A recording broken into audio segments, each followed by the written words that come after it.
An advisory council, packed with allies of President Trump, voted Friday to weaken federal oversight of construction projects affecting historic sites. Critics of the president's controversial projects in Washington are concerned that this move will open the floodgates to endangering preservation of historic and cultural places across the country. Senior arts correspondent Jeffrey Brown looks at the bigger picture behind this latest move for our arts and culture series, Canvas. President Trump's proposed arch on a traffic circle in Arlington, Virginia.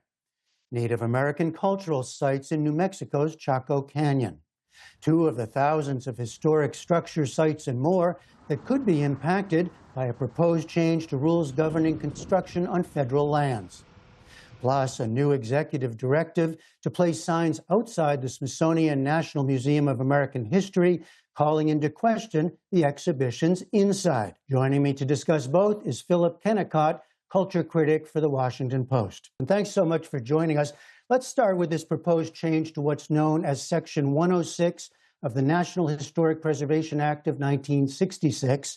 Tell us how it works now and what might change. Well, at this point, if the federal government wants to develop a piece of property or make changes that would impact a federally historically protected site, they have to go through a process. And that process is essentially one of consultation. They have to talk to the states and potentially Native American tribes, and they also have to solicit input from the public. What's just happened is that the federally appointed body that controls this process has just issued a new set of rules that essentially gut the law. It would minimize the number of properties that are eligible for review. It would minimize the kinds of impacts that are considered relevant. And most important, it would effectively cut the public entirely out of the process if the government decides they don't want to solicit your opinion and they don't want to hear it. And in terms of potential impact, now I mentioned two that are well known, the controversial arch in D.C. and Chaco Canyon in New Mexico. What other kind of sites are potentially impacted here? This is essentially the big triumphal arch in Washington coming home to a site anywhere near you. It would impact historic sites all over the country, large and small. It essentially would allow, theoretically, if a developer wanted to make changes, say put a golf course next to a historic home or a historic landscape, if they got the ear of the president or even the ear of somebody well-placed within the relevant federal agency, they could get the public process basically shut down. The federal government could decide, no, we don't want to hear from you. And that will greatly speed the development of that property, no matter the consequences. Now, this change is being led by a little-known agency. It's called the Advisory Council on Historic Preservation, all with appointees by President Trump. Do you expect legal challenges to come? Oh, yes, I think those are already in the works. And once these laws have gone through the process and been published, you'll see a number of avenues that people pursue in legal cases. I think one of these is that the changes are not consistent with the procedures of the Advisory Council on Historic Preservation.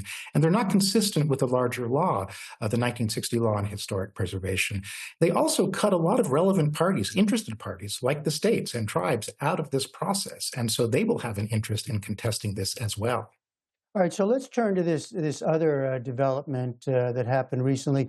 President Trump's directive to put warning signs outside the Museum of American History. We don't know what those signs will say, but this is clearly part of the continuing attack he's made against the Smithsonian at large. What do you see happening? Well, as you're right, we don't know what the actual particulars of the signs will say, but they seem to be an effort to basically breach the trust of the public with the Smithsonian. The president has issued a report that really condemns the Smithsonian for divisiveness, for its focus on wokeness or DEI. But these reports and these previous efforts to belittle and beleaguer the institution really haven't had much purchase yet. This seems to be a little bit of theater that's meant to sort of garner attention.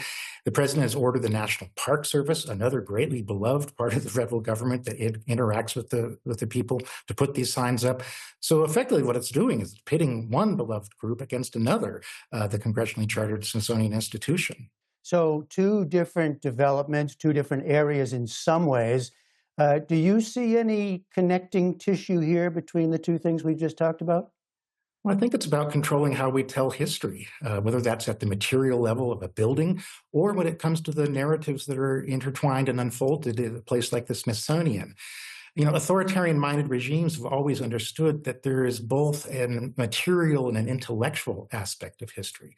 And if you can erase history in the material world, in the built world, you assert a great power to actually erase narratives in places like the Smithsonian. And if you have that power, then of course you can control the present and the future. There is an argument that these regulations take too long, that projects go on for years and years. So something needs to be changed in the way this is governed. Well, they can cite a couple of cases, perhaps, where they've been burdensome and taken a long time to do. But we could cite, I think, many, many more cases in which a little bit of deliberation, a little bit of time, a little bit of thoughtfulness has preserved important historic and cultural places. One has only to think about the speed with which the president demolished East Wing of the White House to get a perspective on what could happen to historic sites all over the country if this supposedly burdensome process is made essentially effortless, so long as you can get the relevant agencies to follow your particular view of the situation. All right, Phillip Kennicott is culture critic of the Washington Post. Thanks so much. Thank you for having me.